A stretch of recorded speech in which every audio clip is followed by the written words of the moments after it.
Idol, ano yan? Pinagawa mo? Nagpa-practice ako magdilig. Kasi Bakit practice ganyan ka makes perfect. magdilig?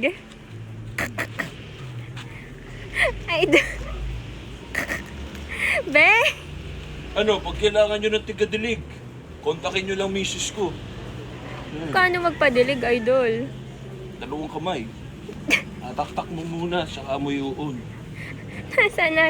Pa-practice muna ako, visualization. Para perfect. Idol, tour mo naman kami sa mga halaman mo. Ito yung orchids. Wow. Orchids. Pink. Tapos ito orange orchids. Saan yung mga sili, mahal? Ito yung sili. Yun, Lods. Saan yan? Ito ang mga sili mo. Ay, kayo naman na Idol, ba't yung iba nilabas na? O, tulian.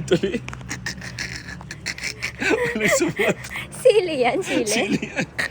Bagong putol. Tinan mo yung iba, pinanganak na maliit, jutay. Yung iba malaki. Nag-workout yung ibang halaman, yung iba hindi. Ganun lang talaga. Sa genes nila. Love you, dance. Sinabi. Bye-bye. Bye-bye. Bakit kailangan naka-flex, Idol? Kasi gusto ko, wala kayong magagawa. Huh!